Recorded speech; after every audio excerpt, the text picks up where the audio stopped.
Hello. Are you sensitive? Do you feel things a lot? Do people tell you that you're oversensitive?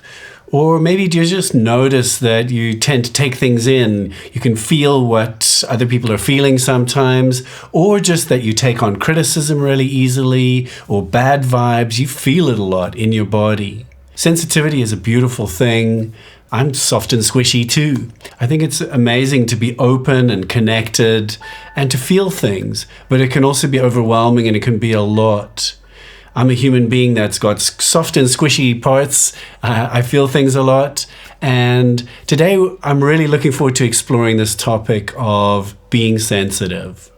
If you're sensitive or interested in this topic, hang around. In this episode, I'm going to be exploring what it is to be sensitive and to feel things a lot, and how we can work with this beautiful strength, but also offset some of the hard parts of it, which is sometimes feeling too much and being overwhelmed by those feelings, and having that really affect our day-to-day life.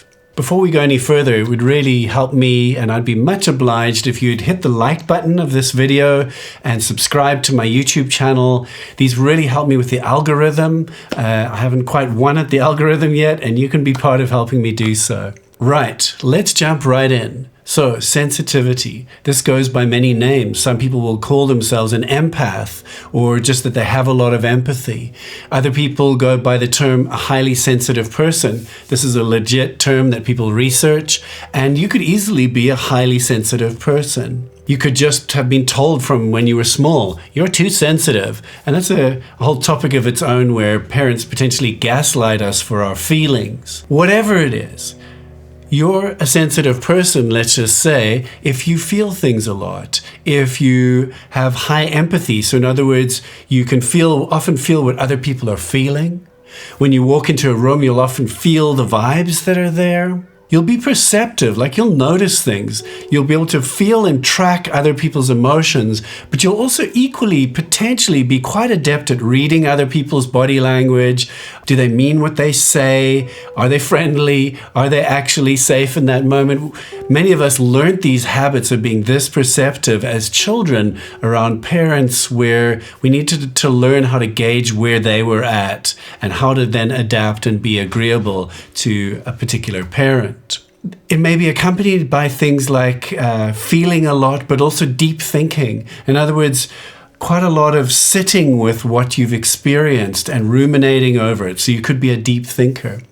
But it can also translate into some really beautiful qualities like an appreciation for aesthetics. So this ability to feel allows us also to perceive and feel beauty, and to enjoy aesthetic stuff like music or art, or just the sky, or just human life with all of its fragility and beauty. And one of the tougher sides of this is the sense of vulnerability or openness. And this can also lead to intense reactions. In other words, when stuff happens to you, in other words, around us, we can be very reactive emotionally, feel a lot.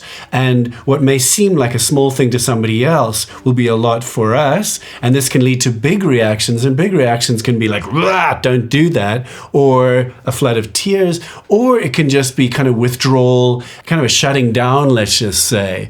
And some people would find that this reaction seems out of proportion, but for someone who is sensitive, that's how they're managing these big feelings. Whichever way this is for you, welcome here. I just want to welcome all of us who feel a lot, who are sensitive or open and perceptive and empathic.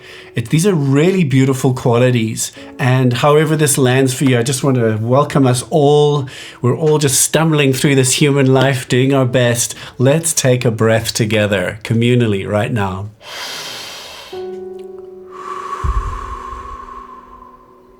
So, why is this topic important? Well, if you are sensitive and open, for one, you have some incredible gifts, and often we haven't necessarily fully met and opened up to and manifested these wonderful gifts. And on the other side, there can be it's difficult to live like this sometimes. It can result in maladaptive behaviors to just make it okay to be sensitive. In other words, we can gear our whole life around this sensitivity. We could choose to never really see people or stay at home, or we could choose smaller career paths or any number of things, or to never, for example, put out our creativity in art because we're too sensitive to criticism. So, the ways it can affect us and make us small in this world if we're not working with it consciously. So, sure, it's a big thing for all of us. Let's just explore this together. Let's take another breath.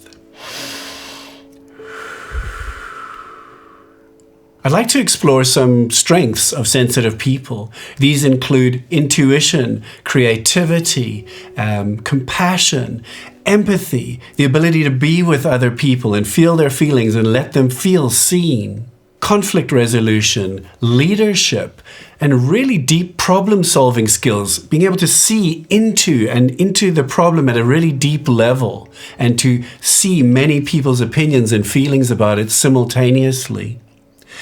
Authenticity, being real, that's massive. So the ability to really be authentic and trustworthy.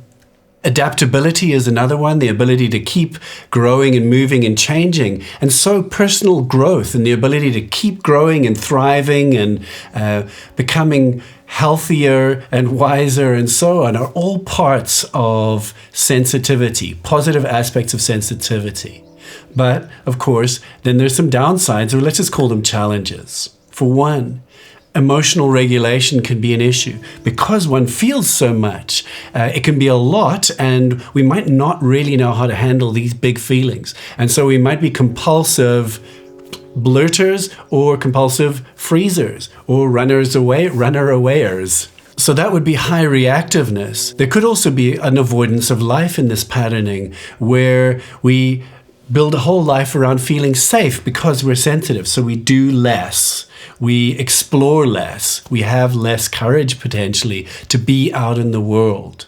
We may be the kind of people who take everything or too much personally, where other people are just expressing something fairly neutrally. We might be feeling it's all about us. And so we really want to learn to regulate that, or really be able to see the truth of the situation, or find balance in that, let's just say.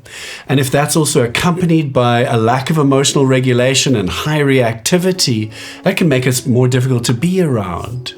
And ultimately, this can also lead to emotional exhaustion and patterns of shutting down, or just actually shutting the emotion down because it's too much.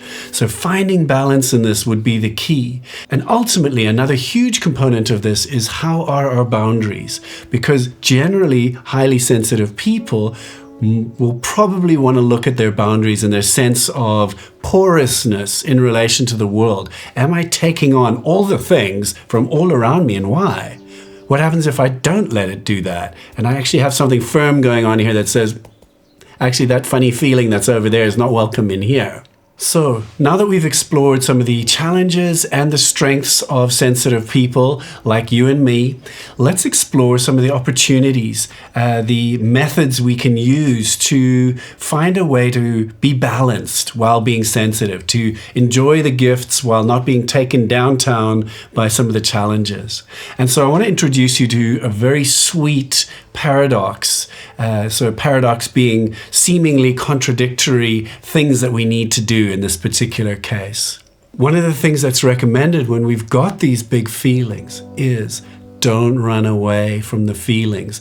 Go deep, stay with it. So the first part of it is that most of us have got what we'd call a primary and a secondary emotion. The first big emotion comes over us, and then there are secondary emotions. So it might be anger in the first moment, but underneath that is shame. And we tend to get, oh my God, I'm angry. On one hand, we're like blurting the anger. On the other hand is, I shouldn't be feeling this. So we've got multiple layers or psychological parts, you could say, acting simultaneously with this emotion. It's messy. So what we want to do in that moment is pause, breathe, slow down, and make a space available to completely feel and be with that emotion. Let's take a breath. So in that moment, to introduce grounding practices to move into our body, to slow down our breathing, but not to avoid the feeling, but to make space for and deeply feel the feeling, whether it's disappointment or hurt or anger or even a combination of these things. Slow down and feel. Often our impulse is to move away from the emotion, fix it, blurt it, shut it down. I shouldn't be feeling this. So the first key component is to feel it. And then the second part of the paradox is to then regulate it. In other words, work with the emotion and to begin to introduce some calm and space in it. So regulation practices might initially involve, for example, taking deep breaths and pausing. And then you might begin to tap on your body or use EFT, for example. You can even look around the room and breathe and get perspective. It's really helpful to bring in a sense of mindfulness, mindful presence with it. There are a ton of techniques around this, but I'm going to say begin to regulate your body and the emotions. But we want to kind of do both at the same time. So we don't want to just move to regulation. So I want to get rid of this emotion as fast as possible. The paradox is be with the emotion completely, stay with it, and regulate it and work with it and allow it to come into balance. Does that make sense? So we're kind of holding this sweet balance between working on it and also not moving away from it, being with it really deeply. So in some of the literature, these two components are called distress tolerance and emotional regulation. And these are absolutely key skills. But on top of that, we want to add on a few things that are so important. Okay, number one is very clear psychological and energetic boundaries so that we are not taking the world on inside all the time. It's too much for us. So really developing a sense of actually nothing comes in without my permission. Not always so easy, but we work at it. Another aspect is to look and work at the level of the physical. Are we getting enough sleep? Are we eating properly? Do we have any physical illness or disease that's actually making us much more sensitive? We're looking at any aspects within our physical life that are increasing our sense of sensitivity or decreasing our sense of balance. Also, key components are grounding so that we have an ongoing practice of getting into our bodies, feeling our bodies, moving out of the head and down into the body.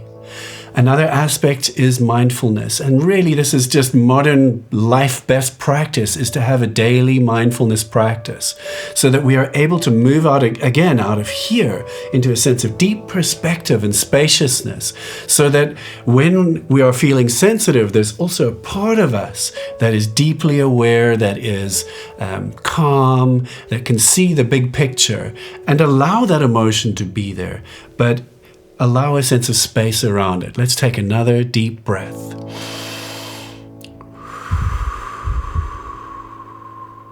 And the last one I want to add in is personal work. I think it behooves us all to be doing some kind of personal work, be that therapy or coaching or counseling or energy work or whatever suits you, but to be in an ongoing process of getting some form of support. You know, I love the title of Gabor Mate's latest book, The Myth of Normal. The whole world is not the most psychologically healthy. You only have to look at your news or anything else like that to really look at the nature of the human condition. We're not that healthy a species. And so to be emotionally healthy and to be happy and regulated and human is actually the road less traveled, as Scott Peck called it. And some personal work, I think, is a really essential component of regulating and balancing sensitivity. That's all I have for today. So let me know what landed for you. Please leave a comment below. Let me know what form of sensitivity you have. And there will be another attached worksheet. So look below for a link to download a worksheet that just contains some of these tips for you to remember to employ and become a little bit less like a jellyfish, porous, taking it all in. I've got no exoskeleton and I feel all the things, into just being able to be deeply, beautifully sensitive, but also courageous and a bit lion-hearted in the world. Much love and see you soon.